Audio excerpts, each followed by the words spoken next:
The morning sun filtered through the grand windows of Kensington Palace as William prepared for what he thought would be an ordinary Tuesday. Kate was in the kitchen, humming softly while preparing breakfast for their 3 children, George, Charlotte, and Louis. The familiar sounds of family life echoed through their private quarters, the clatter of plates, children's laughter, and the gentle buzz of conversation. William had just finished reviewing his schedule when his private secretary knocked on the door with an unusual urgency. The knock was different, sharper, more insistent than the polite taps he was accustomed to. He exchanged a glance with Kate, who had paused in her morning routine, sensing something was amiss. "Come in," William called, setting down his coffee cup. His secretary entered carrying a sealed envelope bearing the official crest of Buckingham Palace. The man's face was grave, and his hands trembled slightly as he extended the document toward the prince. "Your Royal Highness," the secretary began, his voice carefully controlled. "This arrived by special courier this morning. It requires your immediate attention." Kate moved closer to William, instinctively reaching for his arm. They had been through many challenging moments together, but something about this morning felt different.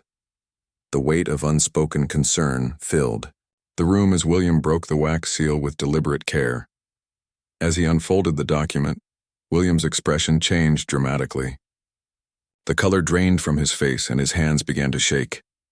Kate watched in growing alarm as her husband's eyes moved across the page, reading words that seemed to physically impact him. His breathing became shallow, and he had to sit down in the nearest chair. "William, what is it?" Kate asked, her voice barely above a whisper.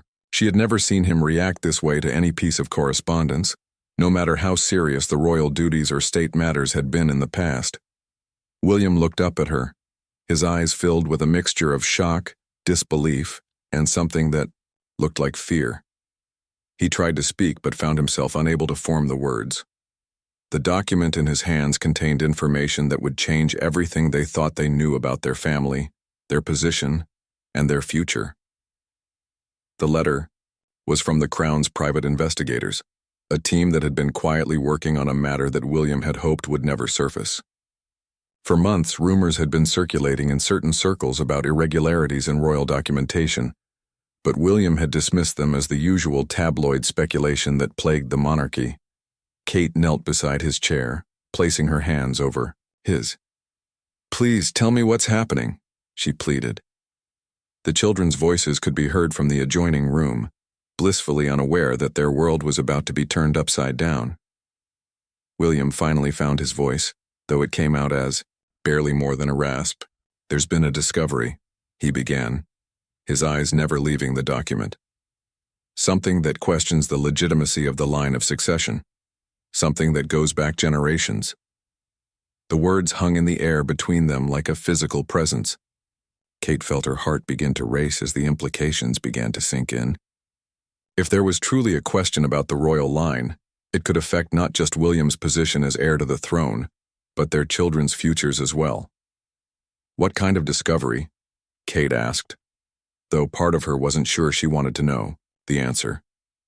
William's hands were shaking so badly now that he had to set the document down on the side table. "They found documents," William explained, his voice growing stronger but filled with anguish.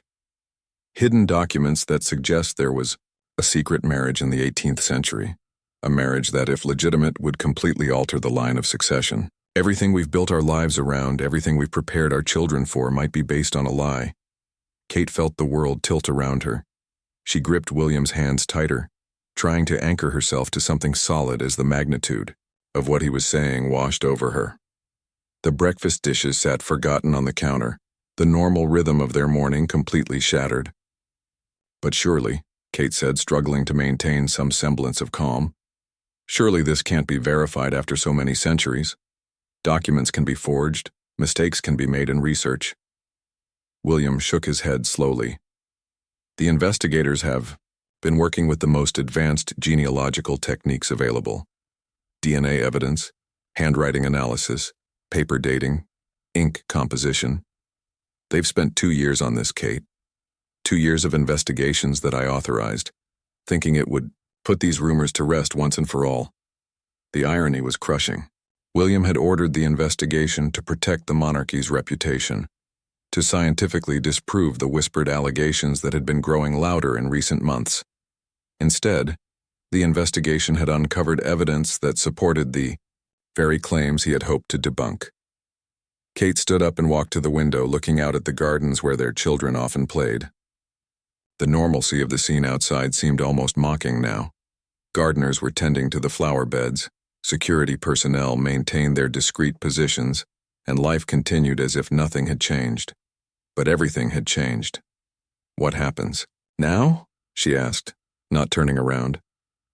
She wasn't sure she could bear to see the pain in William's eyes. I don't know, William admitted, and those 4 words carried more weight than any royal proclamation. He had always known what was expected of him, what his role would be, what legacy he would pass to his children. For the first time in his life, the future was completely uncertain. The sound of their children's laughter drifted in from the other room, and both William and Kate felt their hearts break a little more. How do you explain to a child that everything they've been told about their destiny might not be true? How do you prepare them for a world where their royal status might be questioned? William picked up the document again, scanning it for any detail he might have missed, any loophole that might preserve their family's position. But the evidence was methodical, thorough, and devastating. The secret marriage had produced a legitimate heir who had been deliberately erased from historical records. That heir's bloodline had survived, and the rightful claimant to the throne was very much alive. The hours following the devastating revelation passed in a blur of urgent phone calls and emergency meetings. William had immediately contacted his father, King Charles, who had rushed to Kensington Palace with a small team of the Crown's most trusted advisors. The normally composed monarch looked years older as he absorbed the same information that had shattered William's world that morning. Kate found herself in the unusual position of having to maintain normalcy for their children, while the adults around her dealt with what could be the biggest constitutional crisis in centuries. She served lunch to George, Charlotte, and Louis with steady hands, though inside she felt like she was falling apart. The children chattered about their upcoming school activities and weekend plans, completely unaware that their future had become uncertain overnight. "Mummy, why is grandfather here so early?" Charlotte asked, her perceptive eyes noting the unusual activity in their home. Kate smiled, though it felt forced and unnatural. "He just wanted to discuss some royal business with Daddy," Kate replied, ruffling her daughter's hair. "Nothing for you to worry about, sweetheart." But Kate was worrying enough for all of them. In the private study where the men were meeting, voices were raised and the gravity of the situation was becoming clearer with each passing hour. The investigators had not only found evidence of the secret marriage, but had also located the legitimate heir's descendant. His name was David Montgomery, a 34-year-old history teacher from Manchester, who had no idea that his quiet life was about to be turned completely upside down. David lived in a modest terraced house, taught at a local secondary school, and spent his weekends hiking in the Peak District. He had never shown any interest in the royal family beyond casual curiosity, and the idea that he might have a claim to the throne would have struck him as absurd. The investigation had traced David's lineage back through carefully hidden records and DNA evidence that had been preserved in unexpected places. His ancestor, Prince Frederick, had secretly married a commoner named Elizabeth Hartwell in 1743. The marriage had been performed by a legitimate minister and witnessed by 2 people whose signatures had been verified. Frederick had been the rightful heir to the throne, but political pressures and family opposition to his choice of bride had led to the marriage being covered up, and Frederick being written out of the succession entirely. William stared at the photograph of David Montgomery that the investigators had provided. He looked remarkably ordinary, medium height, brown hair, kind eyes behind wire-rimmed glasses. There was nothing about his appearance that suggested royal blood, yet the DNA evidence was undeniable. This man, who corrected homework papers and planned geography lessons, had a stronger legal claim to the throne than William himself. "What do we know about him?" King Charles asked, his voice heavy with concern. The lead investigator, a woman named Dr. Sarah Mitchell, who had spent her career in genealogical research, consulted her notes. "He's unmarried, lives alone, no children. His parents died in a car accident when he was 22. He has a sister in Australia who's a nurse and a few cousins scattered around England, but none of them are close. By all accounts, he's a very private person who keeps to himself, Dr. Mitchell explained. Has he been told? William asked, though he wasn't sure whether he hoped the answer would be yes or no. Not yet, Dr. Mitchell replied. We felt it was important to inform your majesties first and determine the best course of action before approaching Mr. Montgomery. King Charles rubbed his temples, looking every one of his 75 years. And you're absolutely certain about the evidence? As certain as modern science allows us to be, Your Majesty. The DNA matches are conclusive, the historical documents have been verified by multiple independent experts, and the chain of succession is clear. Mr. Montgomery is the rightful King of England. The words fell like stones into still water, creating ripples that would reach every corner of the Commonwealth. William felt a strange mixture of relief and devastation. Relief that the uncertainty would soon be over, and devastation at what it would mean for his family. Kate appeared in the doorway, her face carefully composed, but her eyes revealing the strain she was under. The children are asking to see their father, she said quietly.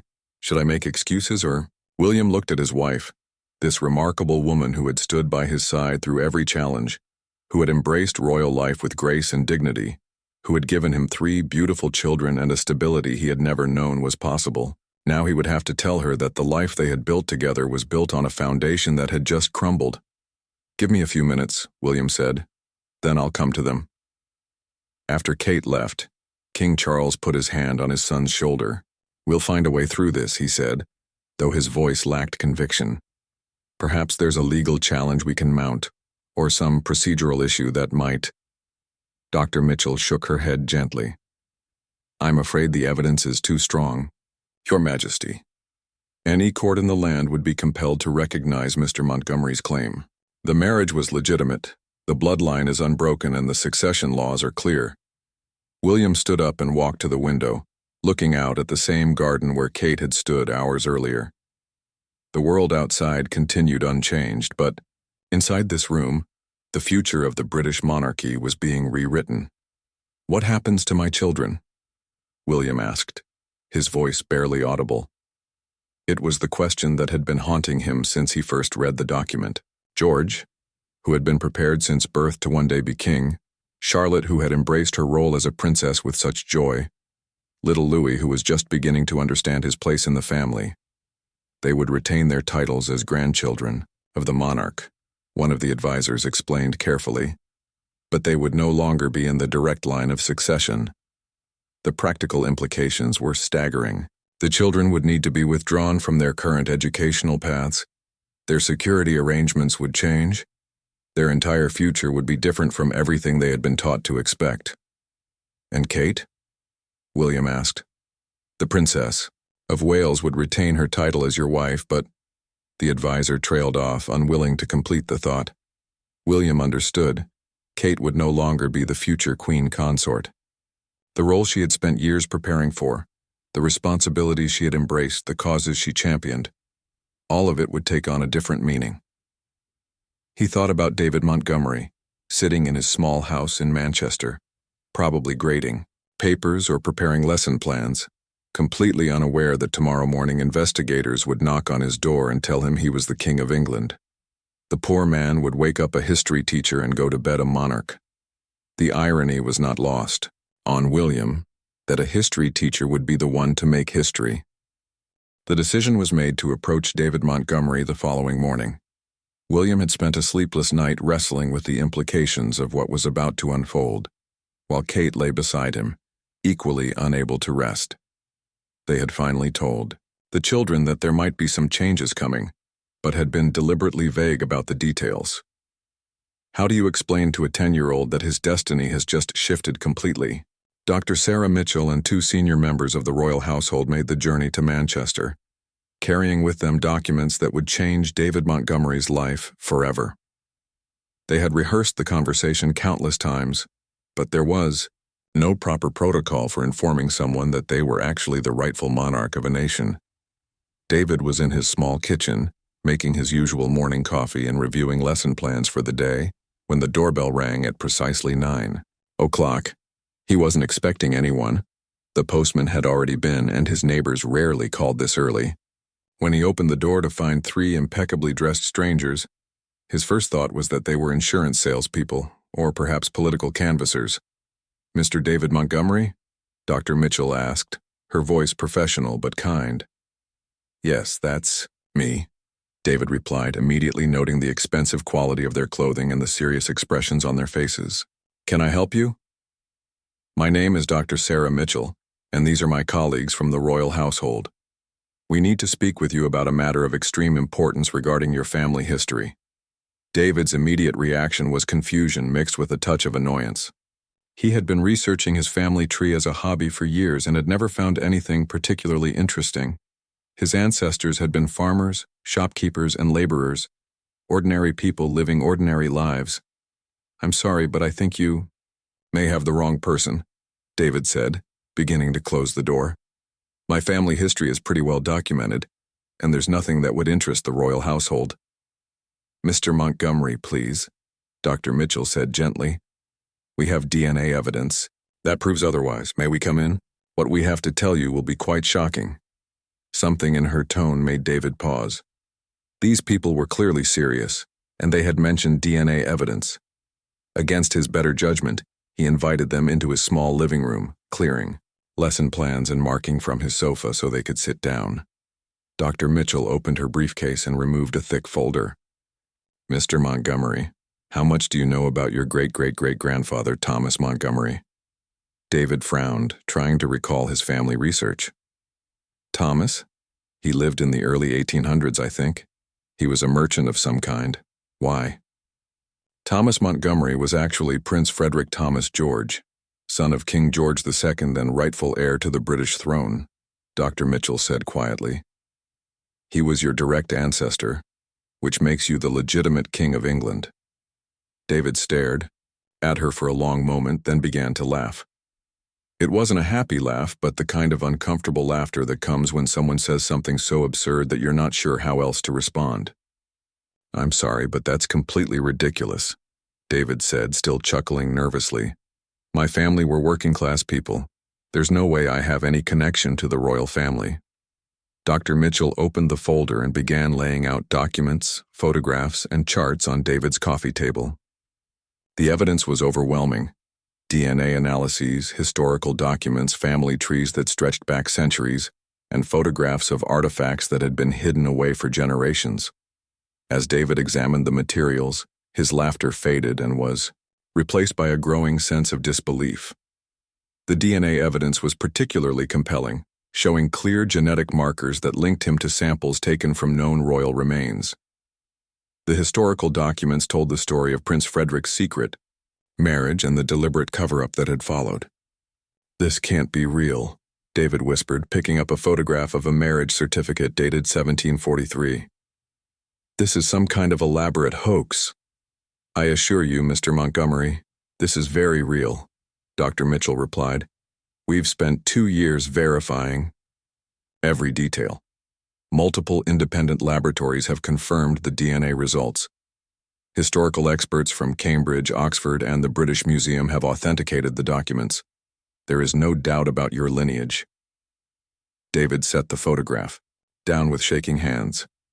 His small living room suddenly felt enormous and empty.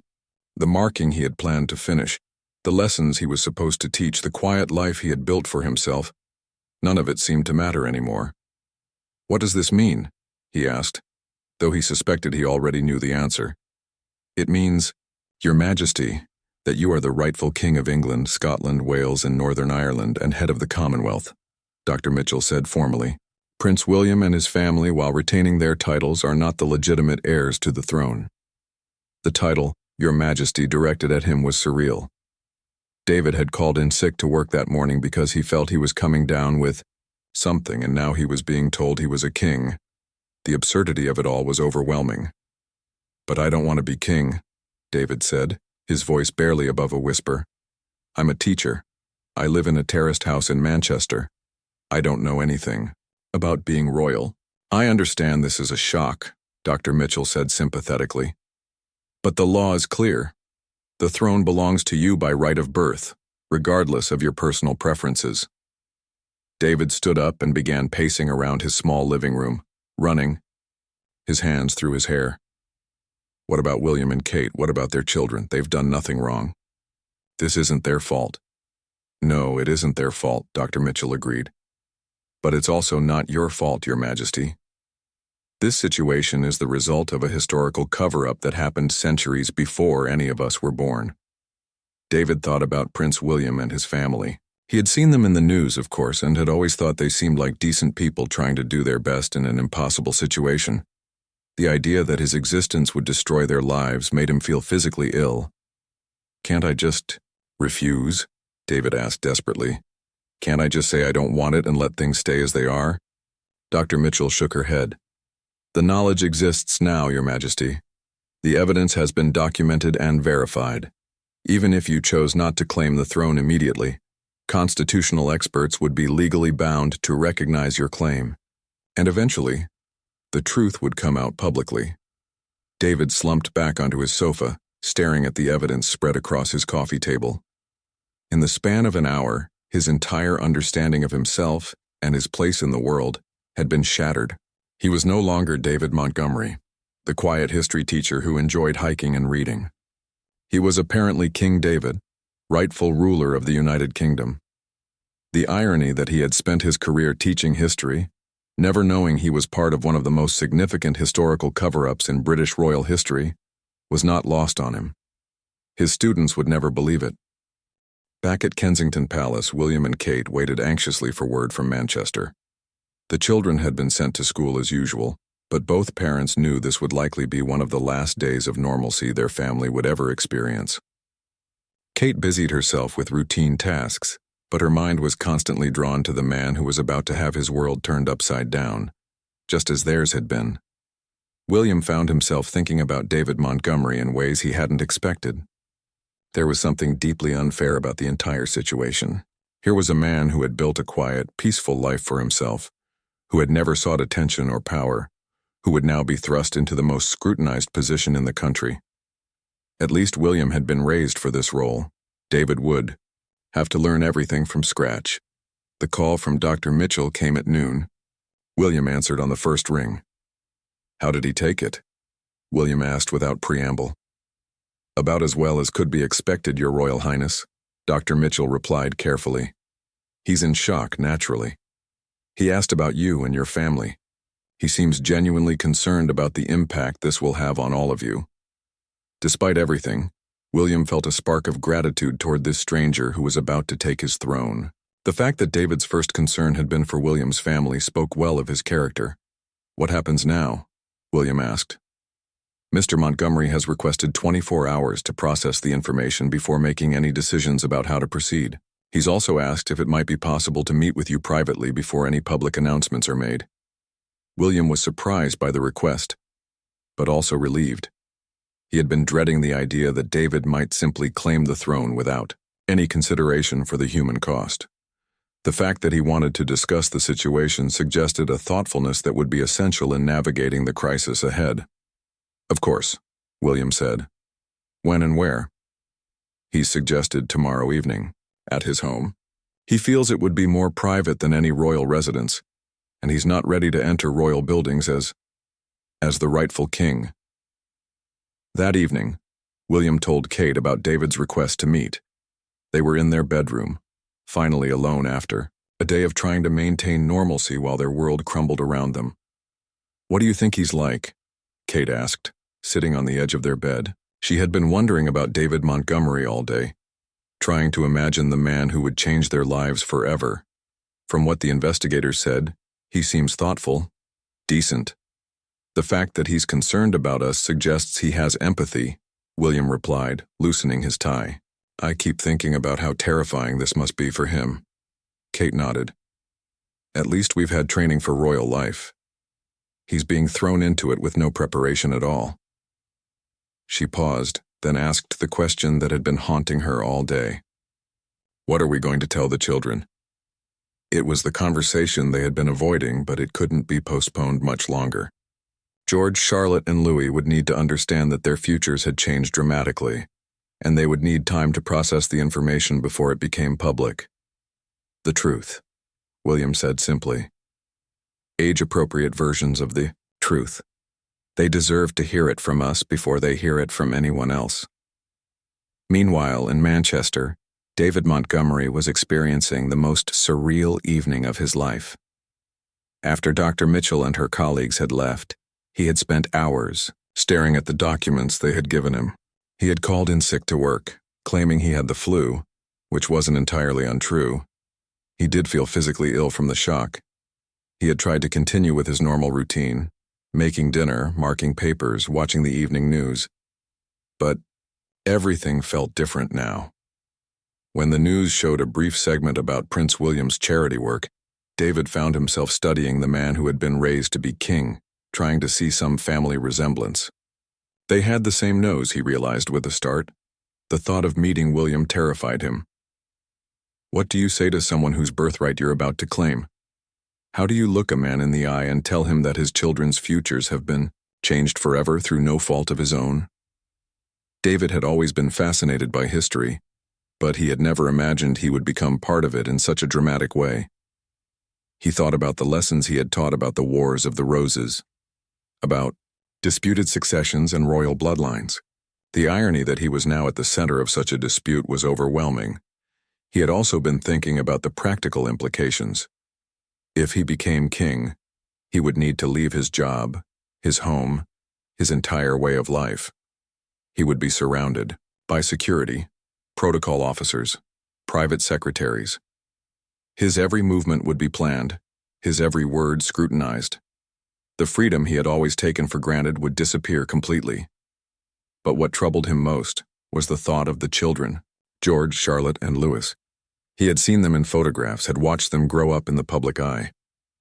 They were innocent in all of this, yet their lives would be turned upside down because of his existence.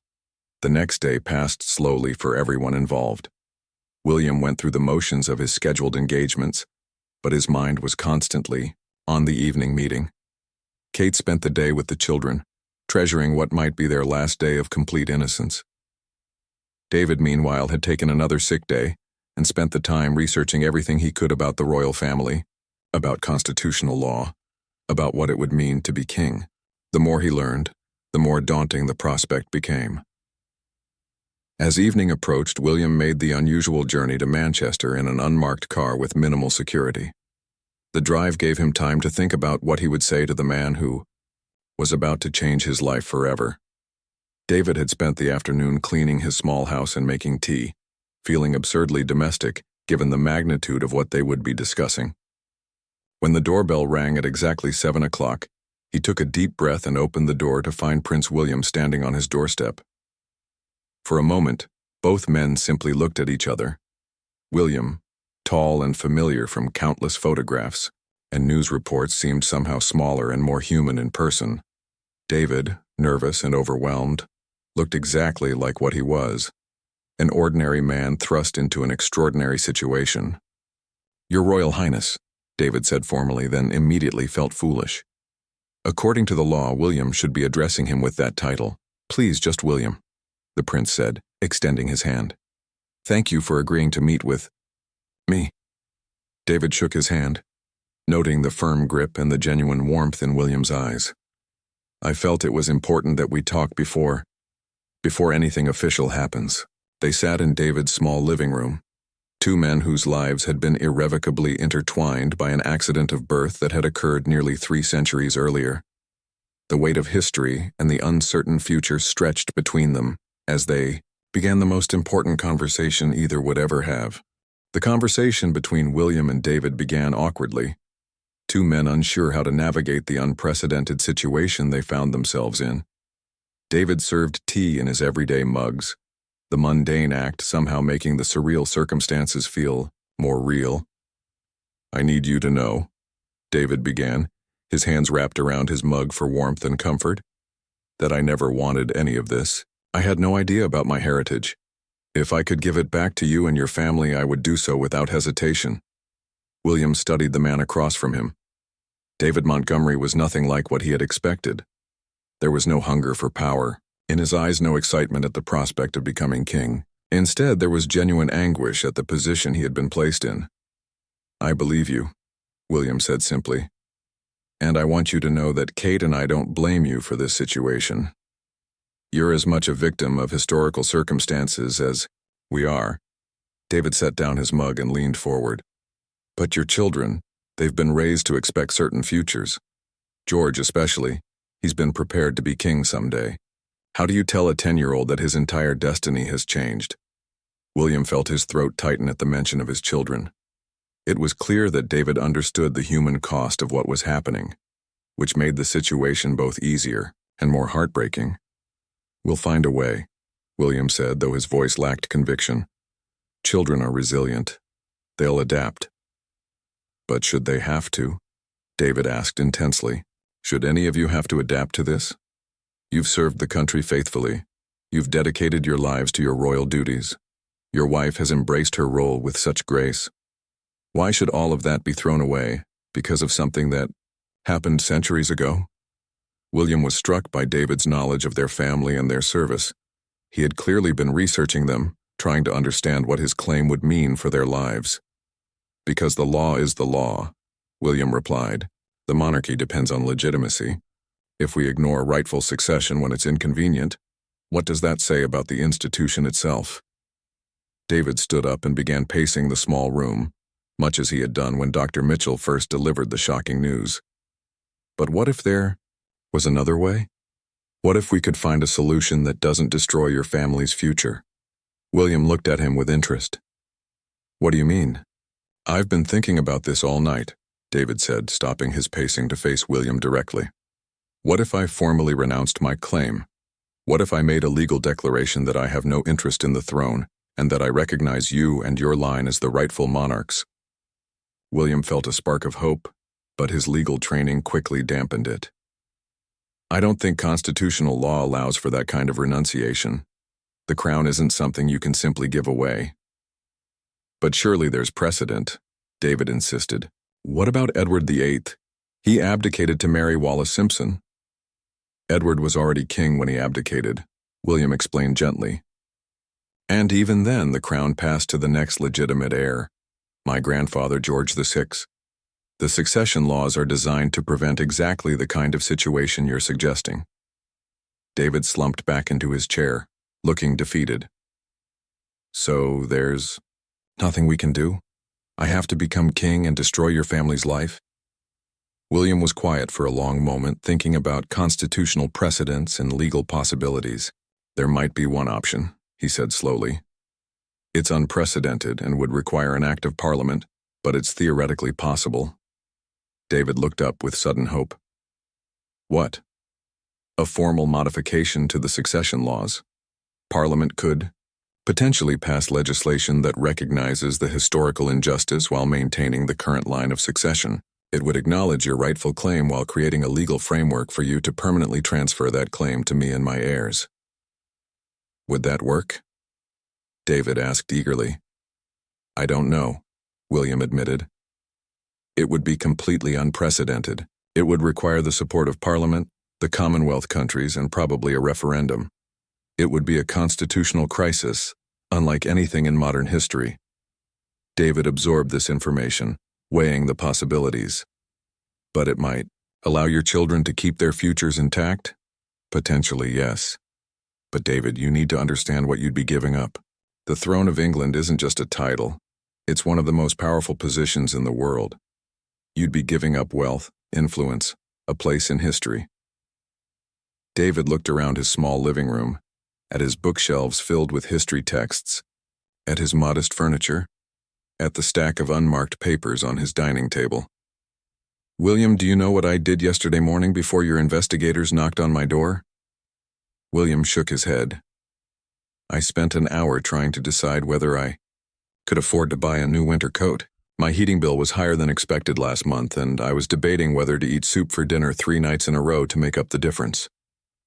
David laughed, but there was no humor in it. "I'm not giving up wealth and influence. I'm giving up a burden I never asked for."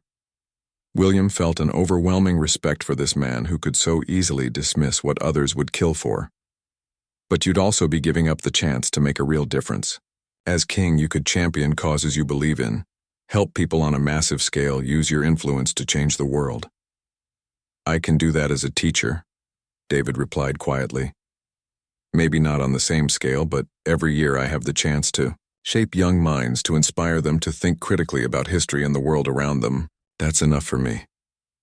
They sat in comfortable silence for a few minutes, each lost in his own thoughts. Finally, William spoke. If we pursue this path, the parliamentary solution, it will mean months of uncertainty, media scrutiny like you've never imagined, and no guarantee of success. Are you prepared for that? David considered the question seriously. If it means your children can keep their futures, then yes, I'm prepared for whatever it takes. William felt tears prick at his eyes for the first time since this crisis began. Here was a man who owed his family nothing, who could claim one of the most powerful positions in the world, and he was willing to endure public scrutiny and legal battles to protect children he had never met. Why? William asked simply. Why would you do this for us? David was quiet for a long moment before answering. Because I'm a history teacher, and I know what happens when legitimate rulers are displaced through no fault of their own. I've taught about the children of deposed monarchs, about families torn apart by political upheaval. I won't be responsible for doing that to your children, especially when I never wanted the crown in the first place. He paused, then continued with growing conviction. Besides, I've watched your family for years. The way you've modernized the monarchy, the causes you've championed, the dignity with which you've handled scandals and crises. You're good at this job in ways I could never be. The country is better served with you as future king than with me stumbling through it. William was moved by David's selflessness, but felt compelled to point out the obvious flaw in his reasoning. But David, none of that changes the legal reality. The law doesn't care about who would be a better king. It cares about rightful succession. Then we change the law, David said with sudden determination. You said Parliament could potentially pass legislation. What would that process look like? William thought carefully before responding. It would start with constitutional lawyers drafting unprecedented legislation. We'd need to present it to Parliament with overwhelming evidence and compelling arguments. Both houses would need to vote on it, and it would likely require royal assent, which creates the bizarre situation of my father, as current king, needing to approve legislation that confirms his own illegitimate claim to the throne. Would he do it? David asked. I think so, William replied slowly. My father has always put the stability of the realm before personal considerations. If this is what's best for the country, he'll support it, even if it's personally difficult. David nodded thoughtfully. What about public opinion? How do you think people would react to learning that the royal family has been illegitimate for centuries? It was a question that had been haunting William since the revelation. Honestly, it could go either way. Some people might feel betrayed, angry that they've been supporting a monarchy based on false premises. Others might appreciate our honesty in bringing the truth to light rather than covering it up. A lot would depend on how we present it. What if we presented it as a love story? David suggested suddenly. Think about it. Prince Frederick gave up his throne for love, choosing happiness with a commoner over royal duty. His descendants lived ordinary lives for centuries while the crown passed to a younger branch of the family. Now, when the truth is discovered, his descendant chooses to restore the crown to where it belongs, again choosing love over personal gain. William stared at David with growing admiration. For a man who claimed to know nothing about royal life, he had an intuitive understanding of how to manage public perception. That could work, William said slowly. Especially if we emphasize that this isn't about us trying to cling to power, but about doing what's right for the institution of monarchy. David leaned forward eagerly. And we could use it to strengthen the monarchy's legitimacy going forward. By addressing this historical injustice openly and legally, we show that the crown is subject to the rule of law, not above it. As they continued to discuss the possibilities, both men felt the first stirrings of hope since the crisis began. It would be complicated, unprecedented, and risky, but there might be a path forward that didn't require the destruction of William's family. "There's one more thing we need to consider," William said as their conversation began to wind down. "The media attention this will bring to your life will be intense. Once your identity becomes public, you'll never have privacy again, regardless of whether you become king or renounce your claim." David had been dreading this aspect of the situation. "I know. I've been thinking about that. Would there be any way to manage it? Security, media training, that sort of thing?" "Absolutely," William assured him. "Whatever happens, we'll make sure you're protected and prepared. You shouldn't have to face this alone." As William prepared to leave, David walked him to the door. "What do we do next?" David asked. "I'll speak with my father and the constitutional lawyers. We'll need to move quickly.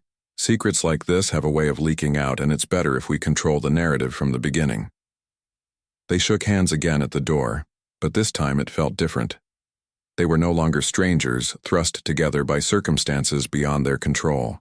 They were allies working together to find a solution that honored both the law and basic human decency.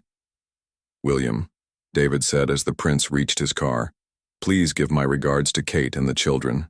I know this is hardest on them." William nodded, his throat tight with emotion. "I will. And David, thank you. Whatever happens, thank you for caring about them." As William drove back to London, he felt something he hadn't experienced since opening that devastating letter: hope. It would be a difficult road ahead, but for the first time he believed there might be a way through this crisis that didn't require destroying the lives of everyone he loved. The weeks that followed were a whirlwind of secret meetings, legal consultations, and careful planning. William returned to Kensington Palace that night with a story that brought Kate to tears, not of despair this time, but of relief and gratitude for David's extraordinary selflessness. King Charles was initially skeptical of the parliamentary solution, worried about the constitutional precedent it would set. However, after meeting David personally and seeing his genuine commitment to doing what was right rather than what was advantageous, the king became a strong advocate for the unprecedented legislation. The constitutional lawyers worked around the clock to draft what they were calling the Succession Clarification Act. The legislation would formally acknowledge the historical injustice while creating a legal mechanism for the rightful heir to permanently transfer his claim to the current royal line. It was complex, requiring careful wording to ensure it couldn't be challenged in future courts. Meanwhile, David's life had already begun to change dramatically. He had been moved to a secure location while the legal process unfolded, and royal protection officers now shadowed his every movement. The quiet teacher who had once worried about heating bills now had a team of advisors helping him navigate the most extraordinary circumstances imaginable. The hardest part for William and Kate was telling their children the truth. They had waited as long as possible, but with parliamentary proceedings about to begin, the children needed to understand what was happening before it became public knowledge. They gathered George, Charlotte, and Louis in the family sitting room one evening after dinner. Kate's hands were shaking as she poured tea, while William struggled to find the right words to explain something that even adults found difficult to comprehend. "We need to talk to you about something very important," William began, his voice carefully controlled. "There's been a discovery about our family history that changes some things." 10-year-old George immediately looked worried. He had inherited his father's sense of duty and responsibility, and changes to family matters always concerned him. "What kind of discovery?" Charlotte asked with her characteristic directness. William and Kate exchanged glances. They had rehearsed this conversation, but facing their children's innocent questions made it exponentially harder. It turns out that many years ago, there was a mistake made about who should be king. Kate explained gently. Someone who should have been king was left out of the royal line, and his family lived as ordinary people instead. "But that was a long time ago," Louis said, not fully understanding the implications at age 5. "Yes, it was," William confirmed. "But now we've discovered that there's a man living today who is actually the rightful king, His name is David, and he's a very kind teacher from Manchester. George's face went pale as he began to understand what this meant. Does that mean you won't be king someday, Papa? William felt his heart break at the hope and fear warring in his son's eyes. That's what we're working out, George. David doesn't want to be king. He wants things to stay as they are. So we're asking Parliament to create a special law that would let him give his claim to us permanently. What if they say no? Charlotte asked with her typical pragmatism. It was the question that kept William and Kate awake at night. Then we'll adapt, Kate said simply. We'll still be a family. We'll still love each other. And we'll still serve the country in whatever way we can. The children absorbed this information with the resilience that William had hoped for, though he could see the worry in George's eyes and the confusion in Louis's expression. Charlotte, ever practical, asked if they could meet David someday.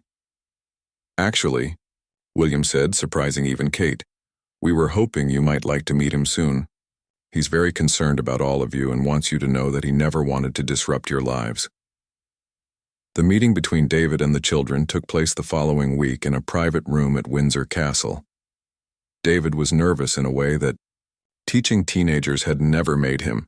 These children's futures hung in the balance of decisions he was making, and he felt the weight of that responsibility acutely. George entered the room first, carrying himself with the formal dignity he had been taught, but his eyes were bright with curiosity. Charlotte followed, studying David with the same directness she brought to everything else. Louis hung back slightly, still not entirely sure what was happening. You're the one who's supposed to be king instead of Papa? George asked without preamble. David knelt down to the boy's eye level. That's what the law says, George, but I don't want to be king. I think your father is much better at it than I would be. Why don't you want to be king? Charlotte asked. Most people would want to live in a palace and have everyone listen to them. David smiled at her honesty. Because being king isn't really about palaces and having people listen to you. It's about serving other people, putting their needs before your own, and making difficult decisions that affect millions of lives. Your father has been trained for that his whole life. I'm just a teacher who likes hiking on weekends. But you could learn, George suggested with the optimism of childhood. Papa could teach you. Your father has been very kind to offer help, David replied. But I think the country is better served with him as the future king. That's why we're asking Parliament to let me give my claim to him legally. Louis, who had been quietly listening, suddenly piped up. Will you still be a teacher?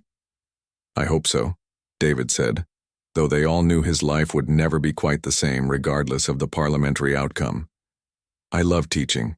I love helping young people learn about history and think about the world around them.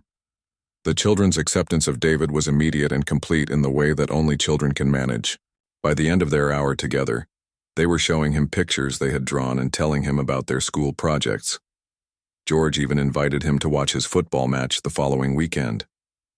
As the parliamentary hearings approached, public interest began to build.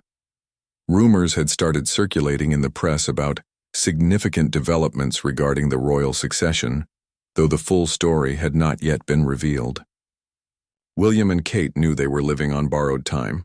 Soon the truth would come out, and their private crisis would become a public spectacle. The night before the parliamentary session where the Succession Clarification Act would be formally introduced, William found himself standing in the nursery where all three of his children had spent their first months of life.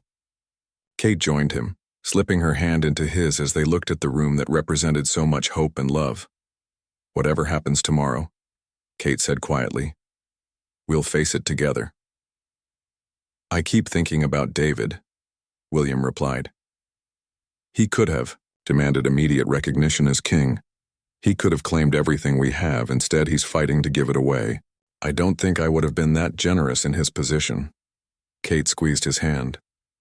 I think you would have been. It's who you are. I hope our children remember this, William said. I hope they remember that doing the right thing sometimes means giving up what you think you deserve.